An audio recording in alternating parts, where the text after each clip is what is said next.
ಮಾರ್ತಾಂಡ ದೀಕ್ಷಿತರು ಸನ್ಯಾಸತ್ವದ ಮೂರ್ತ ರೂಪವಾಗಿದ್ದರು. ಶಾಲಿವಾಹನ ಶಕೆ 1679 ಮಾಘ ಮಾಸದಲ್ಲಿ ಲಕ್ಷ್ಮೀ ಮಾತಾ ಗರ್ಭವತಿಯಾದರು. ಮಾರ್ತಾಂಡ ದೀಕ್ಷಿತರ ಕಠೋರ ತಪಸ್ಸು, ಭಕ್ತಿ, ಧ್ಯಾನ ಚಿದಂಬರ ಪ್ರಭುಗಳ ಅವತಾರಕ್ಕೆ ನಾಂದಿಯಾಯಿತು.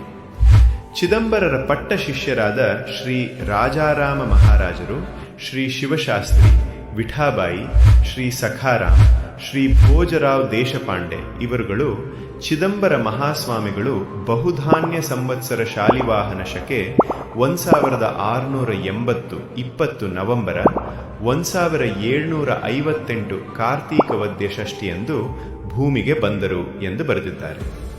ತಂದೆ ತಾಯಿ ತುಂಬ ಸಂತೋಷಗೊಂಡರು. ಜನನದ ಸಮಯದಲ್ಲಿ ಯಾವುದೇ ತೊಂದರೆ ಆಗಲಿಲ್ಲ. ಪರಮಶಕ್ತ 8 ವರ್ಷದ ಬಾಲಕನ ರೂಪದಲ್ಲಿ ನಿಂತರು. ಚಿದಂಬರರು ತಮ್ಮ ಸ್ವಯಂ ಶಕ್ತಿಯಿಂದ ತಾವೇ ರೂಪ ತಾಳಿದರು. ಮಾರ್ತಾಂಡ ದೀಕ್ಷಿತರು ಮತ್ತು ಲಕ್ಷ್ಮೀ ಮಾತಾ ಇಬ್ಬರು ಅವರಿಗೆ ಮಗುವಿನ ರೂಪ ತಾಳುವಂತೆ ಪ್ರಾರ್ಥಿಸಿದರು ಮತ್ತು ಅವರ ಬಾಲಲೀಲೆಗಳನ್ನು ತೋರಿಸುವಂತೆ ವಿನಂತಿ ಮಾಡಿಕೊಂಡರು. ಶ್ರೀ ಮಾರ್ತಾಂಡ ದೀಕ್ಷಿತರು ಹೇಳ್ತಾರೆ, ನೀವು ದೇವರಿಗೇ ವರವನ್ನೀಯುವವರು, ನೀವು ಪರಮಶಕ್ತ ನಿಯಂತ್ರಕರು, ನೀವು ಪ್ರತ್ಯಕ್ಷರಾಗುವುದು ವಿರಳ. ಅತ್ಯಂತ ಪುಣ್ಯವಂತರು ಮತ್ತು ಸದ್ಗುಣಿಗಳು ನಿಮ್ಮ ಅನಂತ ರೂಪದ ಅನುಭವ ಪಡೆಯುತ್ತಾರೆ. ನೀವು ವಚನವಿತ್ತಂತೆ ನಮ್ಮ ಕುಟುಂಬವನ್ನು ಅನುಗ್ರಹಿಸಿ ನನ್ನನ್ನು ಆಶೀರ್ವದಿಸಿದ್ದೀರಿ.